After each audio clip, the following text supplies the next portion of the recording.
अस्सलाम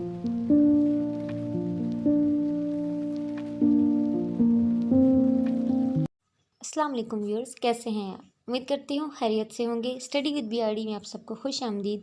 ENG 201 की lecture series का आज 19वां लेक्चर है, जिसमें हम पढ़ेंगे कि goodwill messages, good news messages या रूटीन मैसेजेस जो होते हैं, डायरेक्ट रिक्वेस्ट जैसे कि हमने पीछे पढ़ा, तो इनको कैसे, यानी कि पॉजिटिवली अगर इनका जवाब देना हो तो कैसे, मतलब इनको अरेंज करेंगे, किस तरीके से इनको लिखेंगे।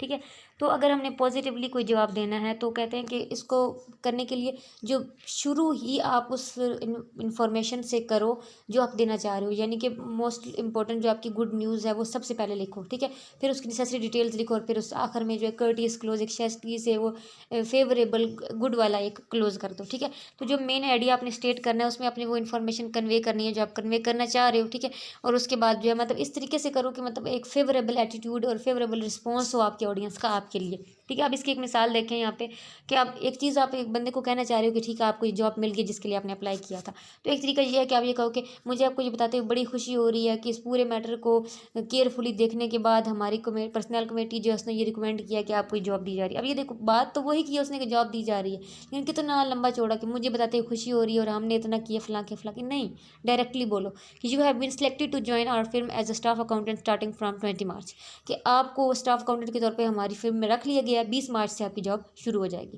यानी कि बात आपने फिर भी वही की है, लेकिन आपने इधर उधर घुमा फिरा के बात नहीं करनी, डायरेक्टली वो चीज़ बतानी है जो आप बताना चाह रहे हो। अब अगली चीज़ क्या होगी, नेसेसरी डिटेल्स आपने देनी है। जैसे बता, आप उसे बोल रहे हो कि आपको जॉब के लिए रख दिया गया, तो जॉब कैसी होगी, उसको कितना काम करना है, कितने घंटे काम करना होगा, कितनी उसकी सैलरी होगी, कब आना होगा, कब जाना होगा, तो ये सारी नेसेसरी डिटेल्स हैं। वो सारी डिटेल्स आप उसको नेक्स्ट जो है पैराग्राफ में दोगे, ताकि उसको कोई भी कन्फ्यूजन, कोई भी उसका सवाल उसके जहन में ना रहे। उसकी जितनी इन्फॉर्मेशन नीड हो सकती है एक रीडर की, वो आप सारी सेटिस्फाई करोगे। ठीक है, लेकिन पॉजिटिव टोन आपकी बराबर रहनी चाहिए, ताकि एक फेवरेबल उसका जो है वो रिस्पॉन्स हो सके आपके लिए। और आखिर में आप कर्टियस क्लोज कर दोगे कि मतलब मुझे बता बता के अच्छा लगा, या फिर समराइज़ कर दोगे अपने मेन पॉइंट को दोबारा से कि ठीक है आप ये याद रखिएगा कि इस तारीख को आपने जॉब के लिए आना है। उसके अलावा उसके जो बेनिफिट्स हो सकते हैं इस जॉब में उसको हाईलाइट कर सकते हैं, यानी कि एंड में ये सारी चीज़ें आपको एक करते हुए इस तरह का रिस्पॉन्स छोड़ना है, इस तरह का उसके माइंड में छोड़ना है कि वो एक पॉजिटिव आपके बारे में सोच रखता हो। ठीक है, तो सबसे पहली चीज़ क्या है कि पॉजिटिव रिप्लाई, जब आपको किसी भी ऑर्डर का या किसी भी रिक्वेस्ट जो की गई थी आपसे, उसके पॉजिटिव रिप्लाई देने हो तो वो कौन कौन से और किस तरह से आप रिप्लाई दोगे। अब पहला चीज़ है एक्नॉलेजमेंट ऑर्डर्स। एक्नॉलेजिंग ऑर्डर्स यानी जब भी कोई आपको ऑर्डर प्लेस किया जाता है, पहला ऑर्डर आता है या ऑर्डर आपको आया अभी, जस्ट अभी आया है, तो आप उसका जो एक मैसेज देते हो कि ठीक है आपकी रिक्वेस्ट कबूल कर ली गई है, तो वो जो ऑर्डर का एक्नॉलेजमेंट होती है कि आप सामने वाले को कन्फर्मेशन जो रिप्लाई देते हो। अब ये वो कन्फर्मेशन रिप्लाई जो है ये उसके बारे में बात हो रही है। ठीक है, तो ये वो लेटर होते हैं जो कन्फर्मेशन के तौर पे आपको देखिए आपने जो भी ऑर्डर किया या जो भी पेमेंट की है या जो भी आपने इंक्वायरी की है, वो हमें जो है वो उसका कन्फर्मेशन लेटर कि वो हम तक पहुंच गई है। ठीक है, इसके लिए आपने क्या है कि इसको बस आपने जो है फ्रिक्वेंटली डायरेक्टली उसको जवाब देना होता है। इसमें भी कोई लंबा चौड़ा जवाब देने की ज़रूरत नहीं है, जिस तरह हमने ऊपर देख लिया कि डायरेक्टली आपने बता देना। अगली चीज़ क्या है कि reply to request for information and action. वो तो ये था कि चलें आपके पास ऑर्डर आया और आपको सिर्फ कन्फर्मेशन लेटर लिखना था। यहाँ पे है कि आपको जो रिक्वेस्ट की गई थी या ऑर्डर किया गया था जिसमें आपको कोई इन्फॉर्मेशन देनी थी या कोई काम करने का बोला गया था, तो उसका रिप्लाई कैसे करना है। तो अगर आपको कोई रिक्वेस्ट ऐसी की गई है जिसमें आपने इन्फॉर्मेशन देनी है या कोई काम करना था, तो उसके जवाब देने से पहले आपको ये ध्यान में रखना होगा कि उस बंदे का आपकी कंपनी के बारे में क्या ओपिनियन है, आपकी प्रोडक्ट के बारे में क्या ओपिनियन है, आपके डिपार्टमेंट के बारे में क्या ओपिनियन है, इवन कि आपके बारे में क्या ओपिनियन है। क्योंकि ये चीज़ बहुत ज़्यादा इन्फ्लुएंस करेगी कि फिर आपने किस अंदाज में बात करनी है सामने वाले से। ठीक है, तो ये जो इन्फॉर्मेशन और एक्शन की रिक्वेस्ट हो सकती है, दो टाइप की हो सकती हैं। एक रिक्वेस्ट उस बंदे की तरफ से हो सकती है जो बड़ा पोटेंशियल कस्टमर है, आपके लिए बहुत इंपॉर्टेंट है, वो आपसे अच्छी खासी जो है वो आपकी उसके साथ करस्पॉन्डेंस चलती रहती है। ठीक है, आपके लिए इंपॉर्टेंट है, आपकी जो है वो कंपनी के लिए उसके काफ़ी ऑर्डर्स आते हैं, तो ऐसा बंदा आपके लिए इंपॉर्टेंट होगा। और एक वो है कि जो आपकी पोटेंशियल सेल में इतना इन्वॉल्व नहीं है, तो पहला बंदा वो जो आपकी पोटेंशियल सेल में इन्वॉल्व है, तो उसको जवाब देते हुए आपको पूरी कोशिश करनी है कि उसने जो इंक्वायरी या जो क्वेश्चन आपसे किया या जो एक्शन करने का बोला उसके तमाम सवालों के जवाब आप दो।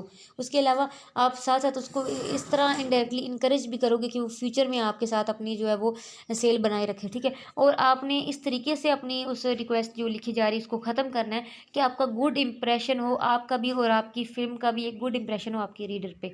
लेकिन अगर आप नॉन पोटेंशियल बंदे के लिए लिख रहे हो, तो उसमें यह है कि आपने रिस्पॉन्स तो करना है रिक्वेस्ट का, जो उसने पूछा आप उसका जवाब दोगे, और एक फेवरेबल इंप्रेशन आपने रखना है अपनी कंपनी का, और कि मतलब वो आप अगर वो फ्यूचर में कभी कोई काम करना चाहे तो वो कर ले। लेकिन ये मतलब इसमें बहुत ज़्यादा आपको जो है वो मोहतात रहने की ज़रूरत नहीं पड़ेगी। उसके अलावा जो क्लेम्स डेली रूटीन में होते हैं या जो एडजस्टमेंट लेटर होते हैं उनका जवाब देते हुए आपको अगर फेवरेबल है, यानी कि उसने जो क्लेम किया था उसके जवाब में आप उसके जो उसने आपको शिकायत की है वो पूरी हो रही है, यानी उसकी डिमांड पूरी हो रही है, ऐसा जवाब देना। तो फिर आप क्या करोगे? तो अगर आप उसकी डिमांड पूरी कर रहे हो तो सबसे पहले आप वो गुड न्यूज़ पहले लेटर में ही, पहले लेटर के सेंटेंस में ही बता दोगे कि जी आपने जो रिक्वेस्ट की थी या जो आपने इम्प्रूवमेंट का बोला था वो हो गई है, ठीक है। फिर उसके बाद आप वो सर्कमस्टेंसेस बोलोगे, वो हालात बताओगे कि जिसमें एक्शन मतलब ये एक्शन लिया गया या जो आपके साथ गलत हुआ था वो इस वजह से हुआ था, ठीक है। लेकिन इस सिचुएशन में कभी भी किसी एक बंदे को या एक डिपार्टमेंट को आप ब्लेम नहीं करोगे और ना ही कोई लेम एक्सक्यूज़ दोगे कि हाँ जी गलती हो जाती है बंदे से या कोई परफेक्ट नहीं होता, नथिंग, ऐसा कहने की ज़रूरत नहीं। ठीक है, गलती हुई थी, सुधार दी गई है, बात ख़त्म। लेम एक्सक्यूजेस देना, किसी एक बंदे को ब्लेम करना, ये सारी चीज़ें आपने नहीं करनी। और फिर आपने एंड में जो है वो एक प्लेजेंट नोट देना है कि जी आपका मतलब शुक्रिया कि आपने हमें बोला और हमने ये चीज़ अच्छी कर ली। ऐसे एक प्लेजेंट नोट देंगे कि वो अगला बंदा दोबारा भी आपके पास आए या आपकी चीज़ खरीदे, आपकी सर्विसेज ले। उसके अलावा क्रेडिट रिक्वेस्ट जो आपसे की जाती है उसको हैंडल करने का तरीका, तो क्रेडिट रिक्वेस्ट दो तरीके की होती हैं, एक अप्रूविंग क्रेडिट और एक होता है क्रेडिट रेफरेंसेस के लिए।